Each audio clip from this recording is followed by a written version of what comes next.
Good evening, I'm Jesse McCall, live from the studios of Trayong News.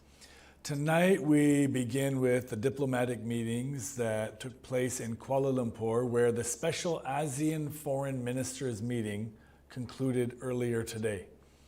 The summit was convened with a single urgent goal: to broker a ceasefire and to halt the escalating conflict between Thailand and Cambodia, or what would be more precisely called Thailand invading Cambodia. The official communication from the meeting has expressed serious concern over the hostilities and calls for an immediate cessation of all military actions. The ministers agreed in principle to the deployment of the AOT, the ASEAN Observer Team, to monitor the border. That would be wonderful when that happens. A proposal that Cambodia has warmly welcomed as a necessary step for transparency. It's important to note that Cambodia has called for third-party intervention and transparency since the beginning of this conflict. And the details are scheduled to be finalized on December 24th.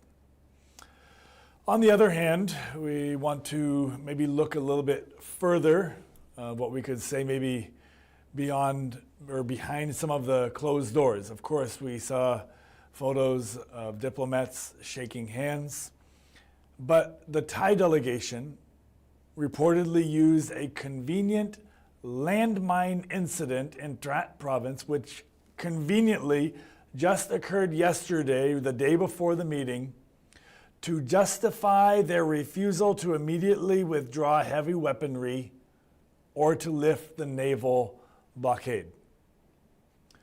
So consequently, at this moment, it seems, and we are looking and waiting for more updates, but it seems like the meeting ended without a binding, verifiable ceasefire agreement that would stop the shooting tonight. At this hour, as we speak right now, heavy fighting continues along the border. There are civilians escaping from Poipait, a city of over 200,000 people, as the Thai military continues to bombard parts of that city.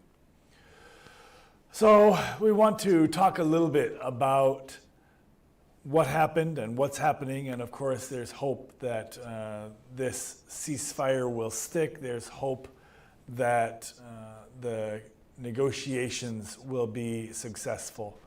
And for me, as somebody who has lived in this country for several decades now, I do have confidence in the wisdom of the Cambodian leadership in dealing with these. And I know that there's a lot of wisdom at the table in finding the best way to deal with this.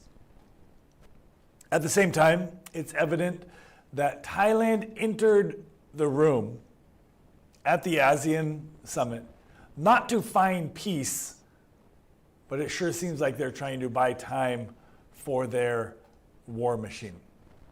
Let's take a look at ASEAN. And it's important to understand that ASEAN operates on consensus, meaning the aggressor has a vote on its own condemnation. Thailand knows this.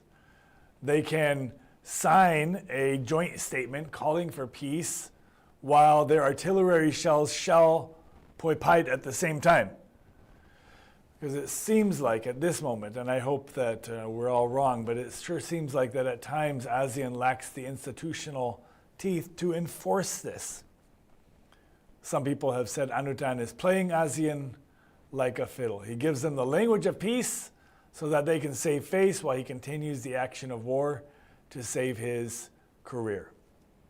What we do know is, like I said, that the Thai military is at this moment shooting mortars into sections of Poipait city, a bustling city of over 200,000 people on the Thai border. So Thailand is exploiting maybe some of the paralysis that within Southeast Asian diplomacy, that when a member state goes rogue, it seems like the organization of ASEAN freezes. And it seems like they are trying to hold the entire region hostage to their domestic political crisis. Anyway, for all of us, and I believe that peace-loving people around the world, we genuinely do hope that there will be good progress in the discussions and the further discussions on the 24th between the two ministers of defense. And we know that on the Cambodia side, there is absolutely, there always has been sincerity to end this. But Thailand has too many reasons to not end it, it seems like. It's important to analyze the political machinery behind the way that Thailand works. If you look closely, you will see a pattern that reveals the true motive of the Thai establishment. First of all, there's the coincidence of landmines. It doesn't take a genius to notice that every time peace is on the table, a landmine suddenly explodes. In July, right before key talks between the two countries, a quote-unquote mine incident triggered the first war. In August, days after the ceasefire, another mine incident destabilized the peace process. In November, just a day or two before the release of Cambodia's prisoners, coincidentally, another mine incident. And yesterday, wow, what a coincidence. December 21st, just before the crucial ASEAN meeting today, a Thai Marine conveniently stepped on a mine in Trat province.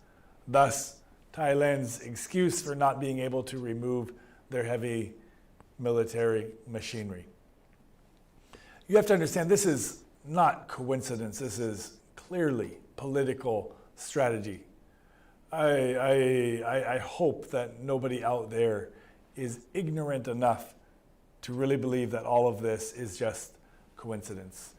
You see, the Thai deep state. You have to understand the Thai deep state is the military and monarchy alliance. They use these incidents to sabotage diplomacy whenever international pressure mounts. They manufacture victimhood to justify aggression. They use one tragedy to legitimize 1,000 airstrikes. This is a calculated algorithm. Diplomatic pressure plus landmine incident equals continued war. Not only that, Thailand desires for this war to be prolonged. We must be clear about the intent. This is not just about the borderline. Even currently imprisoned former Prime Minister Thaksin Shinawatra, who many even painted as a moderate, one of his last tweets or messages on X, he very clearly stated that the Thai military will be spending a period of time to inflict pain on Cambodia. The current leadership under Anutin Chanvirakul is executing this doctrine with F-16s. Why? Well, that's not hard to understand either. He's a caretaker prime minister. He's facing an election in January. He's terrified of losing. He needs a unifying war to rally nationalist votes. He needs to prove to the royal palace and the army that he is their strongman. He desires Cambodia's suffering because that's the currency that he needs to use to buy his own power. Thailand is entering a high-risk chaos cycle. The military establishment knows that if a fair election happens in 2026, there's a high chance that they would lose, or the parties that are pro-military would lose. Their proxy parties are currently decently unpopular. The appointed Senate is expiring. So they have 3 buttons that they can choose to press. They can press the button of war, they can press the button of coup, or they can press the button of dissolution. These are their choices as the military's proxy parties are unpopular and their Senate is about to expire. Right now, they are pressing the war button. They are betting that if they create enough chaos on the border, the Thai people will be too scared to vote for reform and they will vote for security. This is not national defense. This is called election rigging by artillery. They're weaponizing nationalism to distract from, number one, a failing economy, only 2% GDP growth. Number two, massive floods in the south. Number three, deep corruption scandals involving the Prime Minister himself. The war is a smokescreen for a domestic failure. So why is Thailand doing this? Well, the big reason, ladies and gentlemen, wherever you are around the world, please listen. The reason is because the international community has allowed them to believe that they are untouchable. One phrase says, Thailand has become the Russia of Southeast Asia. Like Putin uses historical grievances to justify modern conquest. Like Moscow, Bangkok uses the protection of nationals as a pretext for invasion. Like in Europe, the world's silence is interpreted in Bangkok as a green light. Thailand believes that they are the rulers of the peninsula and that international law should apply to everyone else except for themselves. So let's address the excuse that Thailand uses every time they bomb a building with civilians in the building. Read through some of these headlines. Absolutely ridiculous. Just today, there was shooting at a civilian building in Poi Pai with civilians inside the building, Thai military shooting at this building, people screaming for their lives, running for their lives. And what are they saying? They said they are targeting illegal businesses or scam centers within sovereign Cambodia territory.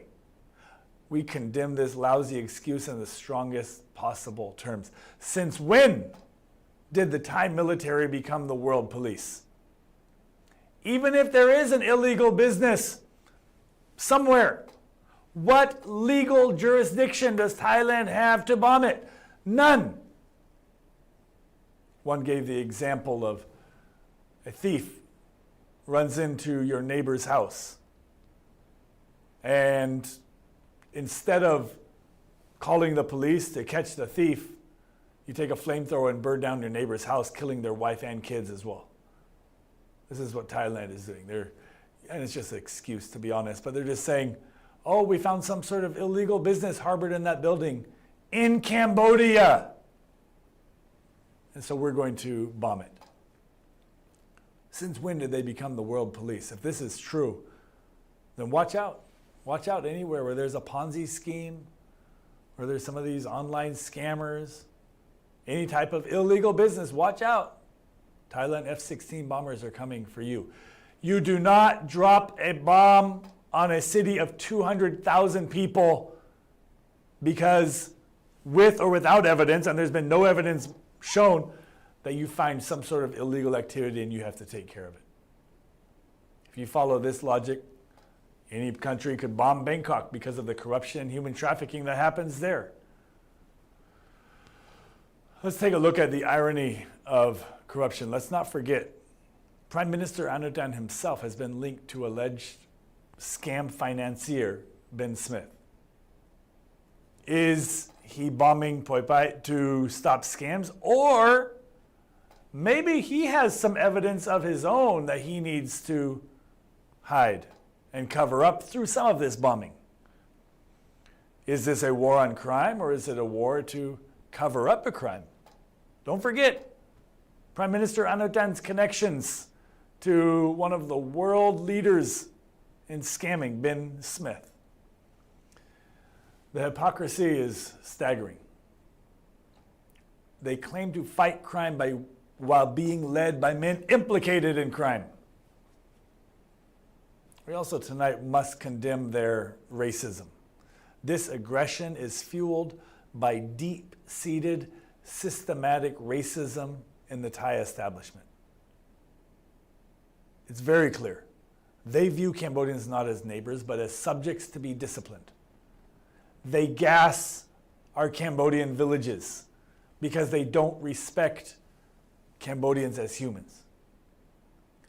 They are currently, as we speak, teaching a new generation of Thai youth to hate, turning patriotism into a cult of blood sacrifice.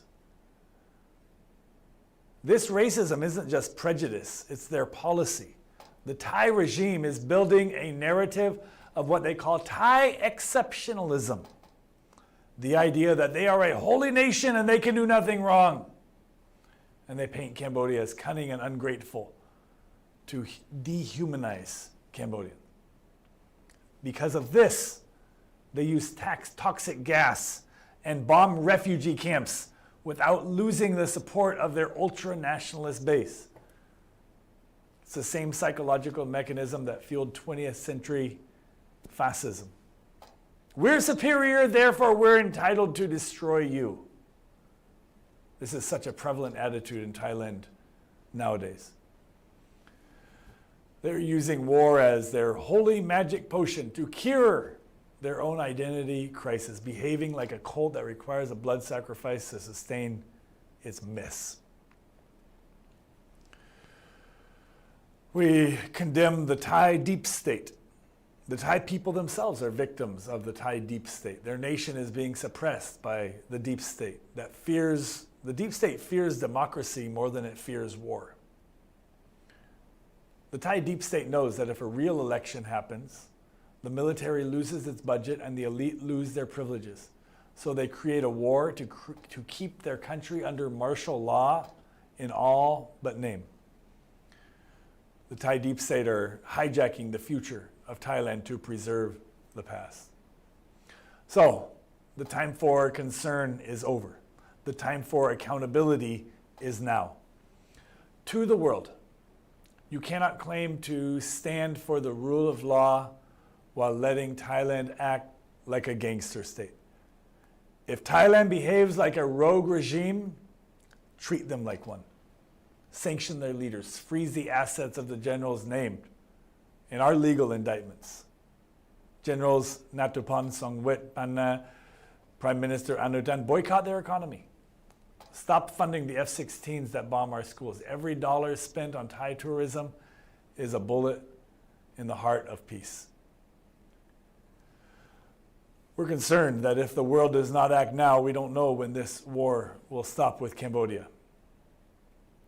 A Thailand that feels free to invade its neighbor will eventually threaten the entire ASEAN bloc. We're seeing the rise of a destabilizing power that respects no treaty and honors no border. Stopping Anutin now is not about saving Cambodia alone. It's about saving Southeast Asia from a future defined by conflict. The international community must realize that appeasement has failed. It doesn't work anymore. To the Thai leadership, you may have sabotaged peace talks. I hope you don't sabotage the peace talks this time, but you cannot sabotage the truth forever. You will be held accountable for every life lost, every bridge destroyed. The International Criminal Court is watching. And to the Cambodian people, let's stay strong. Protect Cambodia's sovereignty. The world may be a little bit slow to wake up, but the truth is on our side, don't worry. We will not let them redraw the Cambodian map.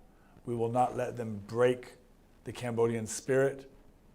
Cambodia survived. We will continue to survive. Stand for justice. Stand for Cambodia. Good night from Phnom Penh.